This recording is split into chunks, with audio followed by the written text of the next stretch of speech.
Buenas noches, hermanos, y que Dios les bendiga. Un gusto de estar con ustedes aquí. Y casi puro hombres, ¿verdad? Casi. Bueno, damos gracias a Dios, hermano, por estas conferencias. Las iglesias hemos hecho bastantes conferencias, pero no siempre se ha hecho una conferencia de hombres. Y como las mujeres ahorita van ganando en algunas áreas políticas, entonces a lo mejor por ahí va la cosa, ¿no? Hay que levantarse los hombres. Y bueno, la iglesia evangélica ha mantenido la perspectiva bíblica de lo que es un hombre, aunque también ha sido atacada la iglesia evangélica misma por los movimientos modernos sobre el asunto feminista. Este asunto de que no es bueno que el hombre esté solo es un tema recurrente hoy en las iglesias también. Los hombres solteros han crecido más en número, es un sector que va en realidad no en disminución, sino en avance. No solo los hombres, pero también muchas mujeres solteras. Conocí un amigo, un profesor que pastoreaba en los Estados Unidos una iglesia de 3,000 miembros, era una iglesia con mucha gente joven y me dice, mira, el del 70% para arriba son solteros. Entonces yo me sentí un poco asustado porque casi no tenemos eso por estos lugares. Pero allá sí, hay mucha gente soltera. Las razones por las que los cristianos se quedan mucho tiempo solteros en realidad son múltiples. Con todo, Dios en el relato de la creación dice, no es bueno que el hombre esté solo. Esa no es una opinión de la iglesia, no es una opinión de los teólogos o los reformados o cualquiera. No es una opinión de nosotros, ni de la iglesia evangélica, ni de cualquier iglesia. Esta es una opinión de Dios cuando se escribió en el relato de la creación. Detrás del concepto de la frase, no es bueno que el hombre esté solo, está el plan divino de la unidad y la unión del hombre con una mujer en matrimonio para cumplir el propósito de la procreación y la administración de la tierra. Como también es para manifestar la semejanza de Dios en el matrimonio en cuanto a la comunicación, la expresión del cariño y el amor el uno al otro. Entonces, esos son los conceptos de fondo. Ahora sí, vayamos al relato de Génesis, que ya ustedes lo conocen. Al relato de Génesis capítulo 1, veremos primeramente. Ustedes van a notar que en el capítulo 1 de Génesis se repiten varias veces que era bueno. Lo que Dios hizo era bueno. Por ejemplo, vean ustedes el versículo 10, capítulo 1, el verso 10, dice la última parte, y vio Dios que era bueno. Usted note el versículo 12, también dice, y vio Dios que era bueno. El versículo 18, y vio Dios que era bueno. El 21, y vio Dios que era bueno. Así el 25 también dice, y vio Dios que era bueno. El 31 dice, y vio Dios todo lo que había hecho, he aquí que era bueno en gran manera. Entonces aquí se repiten como 6 veces esta frase, todo era bueno. Cada sección de la creación, cada día, la conclusión era que era bueno. Cuando vamos al relato ya del capítulo 2, el versículo 18 dice, y dijo Jehová Dios, no es bueno que el hombre esté solo, le haré ayuda idónea. Entonces, este es el contraste. Uno queda un poco sorprendido, ¿no? Todo era bueno, pero aquí ya Dios dice, aquí ya no es bueno. Todo lo que había creado estaba de su agrado de él y él mismo calificaba eso. Pero aquí él mismo dice, bueno, pero esta parte no es bueno que el hombre esté solo. Entonces, cuando está diciendo no es bueno que el hombre esté solo, la razón que el hombre no era bueno que esté solo es porque no podría cumplir con la misión de Dios de la procreación y la administración de la tierra. Esto en realidad en el principio era el servicio a Dios. El hombre no fue creado como un ser que prescindiera de los demás, mucho menos que prescindiera de una mujer. Entonces el hombre y la mujer no pueden existir el uno sin el otro para cumplir la misión de Dios. El aislamiento es parte de la perversión humana en realidad, de acuerdo al relato de la creación. Sin duda alguno podría tener alguna filosofía, un libro haber leído y decir, bueno, el aislamiento es la belleza de la vida, como algunos monjes han habido en la antigüedad y siguen habiendo. Pero según el relato de la creación, sería un despropósito el aislamiento.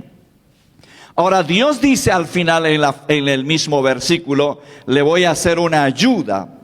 Entonces, cuando dice le voy a hacer una ayuda, y dice que va a ser una ayuda idónea, y con el propósito o con la razón de que cumpliera el hombre la comisión de Dios que le había dicho de procrearse y de administrar la tierra en el capítulo 1, el versículo 28.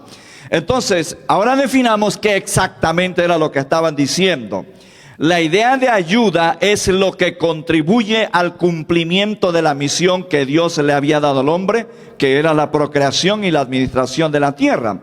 Ahora, la mujer como esposa es el ser que forma parte de la vida del hombre para cumplir ese servicio, diríamos, de manera completa. Recuerden que la primera comisión es la procreación y la segunda es la administración de la tierra y los seres creados. Ahora, el concepto de idónea es algo semejante en aspecto. Es igual al hombre en el sentido de ser de la misma naturaleza, de la misma especie, en este caso del hombre. Es un ser que funciona de manera cabal y completa con el hombre. Por ejemplo, ni el hombre ni la mujer pueden cumplir el propósito de Dios con un ser de otra especie. Por ejemplo, un hombre no puede cumplir el propósito de Dios con una mona, por ejemplo, ¿no es cierto? O con un tigre, o con una leona, o con cualquier otro ser. O con un ave como el águila, por ejemplo, sería imposible que el hombre pueda cumplir la misión con otra especie fuera de él. Ahora, sin embargo, Adán solo comenzó a cumplir parte del propósito de Dios en la administración de la tierra, pero al fin el relato dice, pero no se halló ayuda idónea para él. Vea el verso 19. Jehová Dios formó pues de la tierra toda bestia del campo y toda ave del cielo, y las trajo a Adán para que viese cómo las había de llamar, y todo lo que Adán llamó a los animales vivientes, ese es su nombre. Y puso Adán nombre a toda bestia y ave de los cielos y a todo ganado del campo, mas para Adán no se halló ayuda idónea. Entonces vean ustedes lo que va sucediendo. Recordemos que la segunda comisión del ser humano, del hombre, es la administración de los seres creados. Entonces Adán, como un representante de Dios, puso los animales, nombre a los animales. Él mostró su dominio sobre ellos y era parte de su oficio la administración. Ahora, todos los animales tenían alguien correspondiente de su propia especie. Por ejemplo, hablando otra vez, el león pues tenía su leona, ¿no? El mono tenía su mona y así, ¿verdad? Todos ellos tenían algo correspondiente, pero Adán no tenía algo de la misma especie para que pudiera comunicarse, amar y procrearse. Entonces el hombre, dice el verso final, el 20, Adán no se halló ayuda idónea para él. No había entonces alguien que pudiera corresponder a su especie para cumplir el propósito de Dios de la administración de la tierra y también la procreación. Entonces, habiendo ese vacío, o que el hombre no estaría preparado para hacerlo todo, no es que no podía hacer nada. Es igual que un soltero hoy. No es que no puede hacer nada, no es que es un inútil, que es un incapaz. No es exactamente eso. Él puede hacer varias cosas, pero él sí no podría procrearse con una persona que realmente sería una mujer de manera legal si es que no estuviera casado. Entonces sería imposible. Yo sé que hay otras cosas fuera de eso, pero estamos hablando dentro del matrimonio en realidad. Entonces, por esa razón, Dios decide hacer a la mujer de parte del hombre. Y lea ahora el verso 21 al 23, cómo sucede esto. Entonces Jehová Dios hizo caer sueño profundo sobre Adán, y mientras éste dormía, tomó una de sus costillas y cerró la carne en su lugar, y de la costilla que Jehová Dios tomó del hombre, hizo una mujer y la trajo al hombre. Dijo entonces Adán: esto es ahora hueso de mis huesos, carne de mi carne, esta será llamada varona, porque del varón fue tomada. Entonces aquí aparece que Dios hace a la mujer de la misma naturaleza del hombre. Dios trae a la mujer al hombre, y bueno, el hombre no se hizo una esposa, no salió a buscar una mujer también, es que no había ni una también. Entonces él estaba solo. Si salía habría visto todos los animales, pero no había nada más. Ahora, en estos tiempos un hombre busca, ¿no es cierto? Espero que sí. Entonces busca, y confiamos que Dios va a traer a alguien al encuentro, o Dios le va a iluminar. Al fin creemos que Dios une las parejas, pero no es tanto así como en la época de Adán, ¿no? Yo he oído enfatizar mucho este versículo, dice, ahí Dios se la trajo, pero era cierto, pero es que no había mujer también. Dios tuvo que crear una para que hubiera, y se la trajo y se la presentó. En la actualidad hay muchas mujeres. Entonces pensar ahí sentadito, ahí como un monje esperando que él llegue, sin hacer nada, solo en oración, no estoy muy convencido que el versículo apoyara tanto a la idea de la poca actividad de buscar a alguien quien pudiera compartir la vida con uno. Y considero que si le preguntaran a los solteros que están aquí, a cada hombre que está casado, algo ha tenido que hacer para luego tener una novia y enamorar y luego casarse. Dudo yo que él hubiera estado orando en el templo y él ya hubiera llegado y aquí hallé un hombre de oración, y con este me caso. No creo que hubiera sucedido algo así. Pero de todos modos era lo que ocurría en este pasaje. La exclamación que dice Adán, esto es ahora hueso de mis huesos, sí está mostrando en realidad, o está diciendo carne de mi carne, hueso de mis huesos. Y ya cuando él dice varona, varón es un sonido en el hebreo. En realidad varón, por ejemplo, se dice ish, y la mujer es isha. Entonces como una asonancia casi, y que Adán dice, bueno, eso es parte de mi vida, es parte de mi ser. Él se dio cuenta, es parte de su propia naturaleza, es de su propia especie como un ser humano.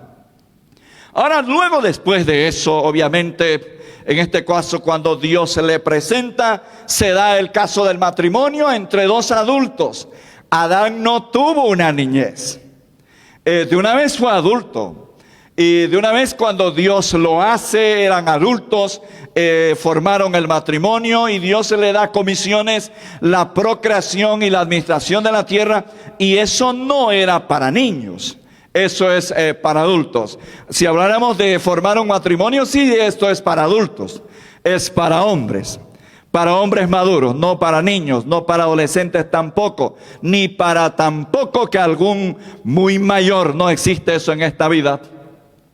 Hombres solteros muy mayores, 40 años, y quieren tener una señorita de 15, bueno, ahorita irían a la cárcel de todos modos, pero a veces están buscando haceres femeninos así. Entonces no es una cosa así. El matrimonio sí es para personas adultas realmente formadas, para que sí puedan cumplir la misión, el propósito y el servicio de Dios. Finalmente aquí se establece lo que es en realidad el matrimonio ya. Verso 24, por eso dejará el hombre a su padre y a su madre y se unirá a su mujer, serán una sola carne. Y estaban desnudos Adán y su mujer y no se avergonzaban. En realidad la palabra dejar significa abandonar, dejar atrás a su padre y su madre, dejar de depender. De modo que si el hombre ya encontró, se casó, tiene que dejar atrás la relación de dependencia con la familia. Y en estos tiempos hablaríamos más que eso, ¿no? Tendría el hombre y la mujer que dejar de depender de todos sus amigos y amigas, porque hoy en estos tiempos sí es complicado, donde tienen una gran cantidad de amigos y amigas y no se quieren despender para formar un matrimonio.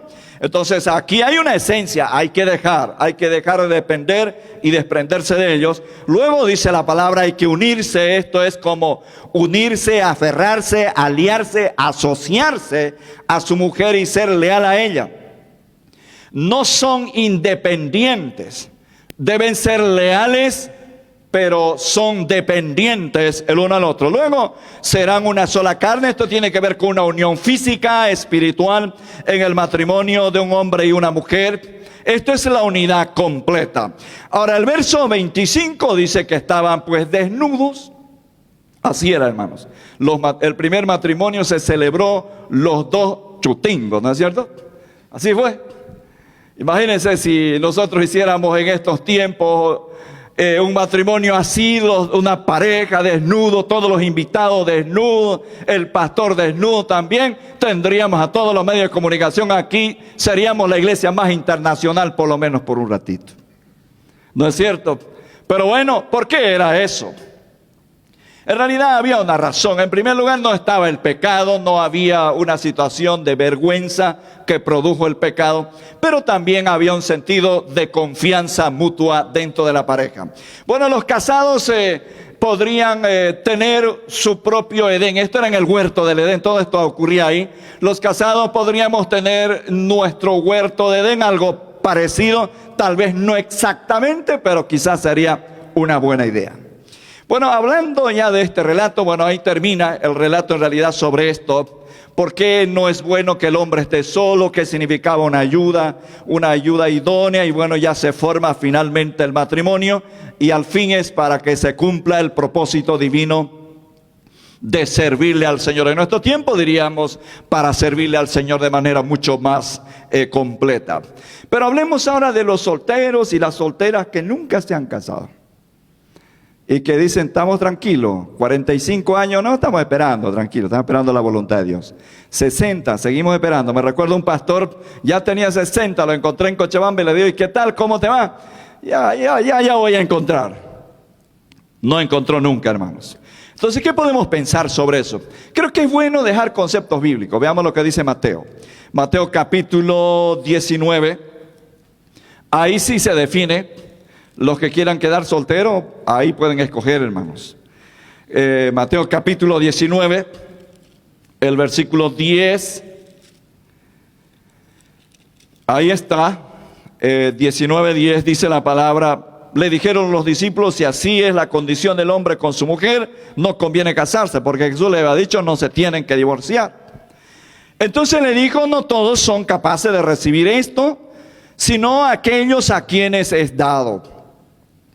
Pues hay eunucos que nacieron así del vientre de su madre, hay eunucos que son hechos por los hombres, y hay eunucos que asimismo se hicieron eunucos por causa del reino de Dios.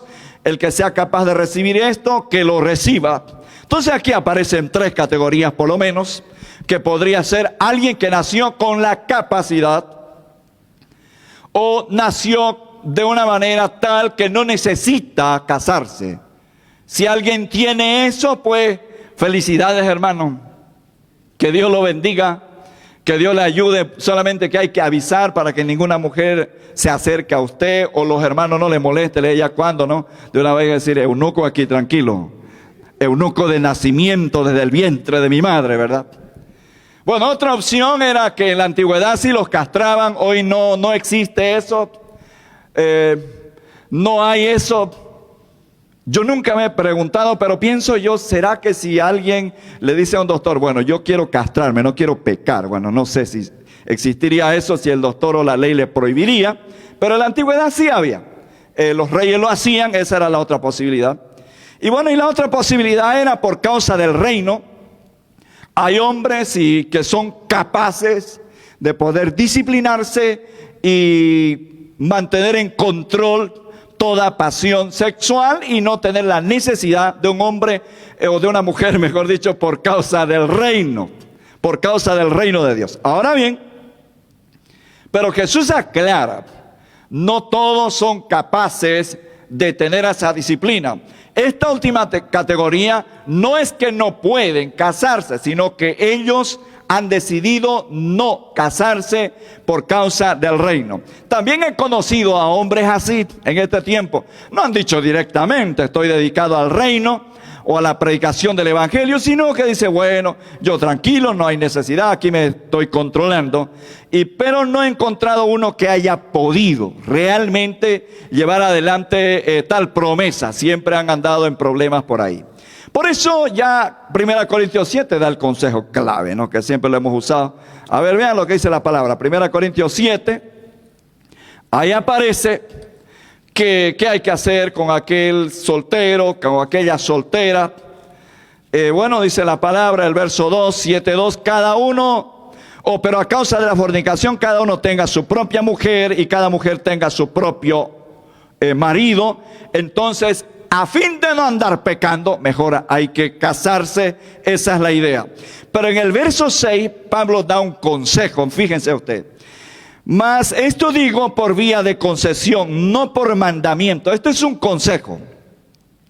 Esto es algo, dice, mire, yo los aconsejo, está diciendo, es la idea. Quisiera más bien que todos los hombres fuesen como yo, pero cada uno tiene su propio don de Dios. Aquí cuando habla de don de Dios, no exactamente está hablando de un don espiritual para el servicio, pero aquí el don es el don de quedarse soltero o el don de casarse. Esa es la idea. Así que el casarse y tener hijos es un don también, según este pasaje, y el quedarse soltero también. Aquí había una discusión que estaban sobrevalorando el celibato. Y entonces, lo que dice Pablo, hay un don, cada uno tiene el propio, uno la verdad de un modo y el otro de otro. Uno para soltero, otro para casado. Entonces uno tendría que decir, tengo el don yo, aquí va a hablar del don o de la capacidad de contenerse, tengo el don para casarme o tengo el don para quedar soltero. Esa es la idea. Claro que existe algunas enseñanzas que dice, bueno, el matrimonio y no hay mucho valor. Incluso en este mismo capítulo algunos dicen, mire, el celibato es lo más noble de la vida. No exactamente sería el punto que es más noble en la vida, pero lo que sí sería importante es que uno sea honesto y diga, bueno, ¿qué don tengo? ¿Tengo el don de quedar soltero o tengo el don de casarme y procrear y tener mi familia? Y bueno, el verso 8 ya va aclarando pues que los solteros y las viudas sería bueno quedarse como Pablo, ¿no? Pero si no tienen ese don de continencia o la capacidad de mantenerse sin pecar, bueno, hay que casarse. Mejor es casarse que estarse quemando. Entonces tengo unos pasajes más, quizás más gráficos. La idea es, hay que casarse en vez de estarse quemando de pasión sexual por tener una pareja. Esa es la idea. Y en este caso sí habla no solo de hombres, pero también habla de mujeres. Entonces, hermanos, si no tiene usted el don de quedarse soltero, sin duda tiene el don de casarse, y el consejo paulino es que se case. Ahora, algunos consejos finales que pudiera dar para los que finalmente se quedan solteros. Hay gente que al final no se casa. Uno le enseñe lo que le enseñe, lo motive, le presente. Porque también hay gente complicada, hermanos. Me recuerdo una vez una hermana me dice, pastor, si usted encuentra un soltero, tráigalo, yo lo quiero ver, lo quiero conocer. Y entonces en ese momento tomé yo ese ministerio. Busqué un soltero amigo mío de muchos años que también más o menos había un contraste, ¿no es cierto? Y llevé y lo presenté y lo dejé ahí. Y le dije, bueno, continúen ustedes, y me fui. Como al mes volví y le pregunto a la hermana, ¿y cómo le fue? Ay, pastor, no me vuelvo a traer a él. ¿Qué pasó? Le digo, me hablaba de loros, de caza, de pesca, de todas esas cosas. Nada que ver con lo que en realidad uno hablaría de algo un poco diferente. Bueno, de todos modos, hermanos, hay gente que ni con ayuda puede casarse. Me recuerdo que una vez un argentino reunió a todos los muchachos del seminario de Hebrón en una reunión, y ahí sí que había muchos solteros, hermanos. Y solteras, y no muy joven, de 30 para arriba, no llegando a los 40. Y dice el gauchoiche, ya vos no estás para estarte aconsejando, nada más hay que decir, este con esta con este, y ya está. Pero ni así. Algunos todavía siguen solteros, no se han casado, otros ya están con el Señor. Pero bueno, al fin, hay gente que no se va a casar. Algo bueno, sano. Deben buscar gente amiga, tener un grupo que pueden servir al Señor, donde en realidad pueden ser apreciados, aceptados, porque a veces también veo que algunos se sienten un poco relegados. Y entonces creo que los pastores sí tenemos que pensar un poco más sobre eso, porque habrá hermanos que nunca se van a casar. Recuerdo un hermano que vivió en Santa Rosa, era pariente del pastor Daniel, y entonces yo le decía, ¿por qué no se casa? Él era mucho mayor que yo, y él me decía, mire, usted se va a casar primero que yo, pero yo no, y al fin nunca él se casó y ya está con el Señor. Entonces yo creo que cuando están más o menos jóvenes, uno podría decir, bueno, cásense hombre, pero a lo mejor habrá que tener ciertas consideraciones pastoralmente hablando. Pero eso les podría ayudar, reunirse y servir al Señor con otros hermanos que están en mismas condiciones tal vez. Ahora, otra cosa que leí como un consejo cuando estaba haciendo mis últimos estudios, y nunca lo había pensado yo, pero leí de 2 casos donde daban un consejo, hermanos sinceros, hermanas sinceras, no en pecado, no buscando lo que no hay que buscar, pero ellos oraron al Señor, querían casarse, estaban en eso, pero finalmente no sucedió. Y llegaron a cierta edad, uno de ellos llegó a 50 y dijo, Señor, he esperado hasta aquí, pero yo no voy a esperar más, voy a dejar esto ahí, como tu voluntad, y se dedicó a servir al Señor toda su vida que le restó, y ya no anduvo buscando más, queriéndose casar. El otro caso llegó un poco más, como a los 60 años, y también tuvo paz en su corazón para no estar con la espina de que, mira que yo soy un desdichado, desdichada, que ya no soy útil. Pues llegaron a algo dentro de, con paz en su corazón, y también un soltero, una soltera puede servir al Señor, y respetable también. Ahora, los casados, debemos respetar la vida también de los solteros cuando vemos que sí son gente ya mayor, que finalmente a lo mejor no se casen nunca y que sean fieles al Señor, ¿verdad? Sin embargo, sea que estemos o estén casados o estemos solteros, sí estamos llamados a vivir una vida de santidad, sin pecar en asuntos sexuales. A lo complejo hoy, muchas veces no están casándose o no están asumiendo la responsabilidad de casarse, pero también están pecando. A veces son mujeres, a veces son hombres, cualquiera de los dos, a veces están yendo también de manera sin control en esa área. Bueno, eso no es del Señor, no es algo agradable. Creo que hay que ser fiel al Señor, sea que esté casado o esté soltero, siempre fiel al Señor. Y si Dios le permite casarse, pues gracias a Dios. Y si está casado, sea fiel al Señor, hermano, sírvale a Él. Y si está soltero, siga siendo fiel. Y cuando tenga que casarse, pues cásese.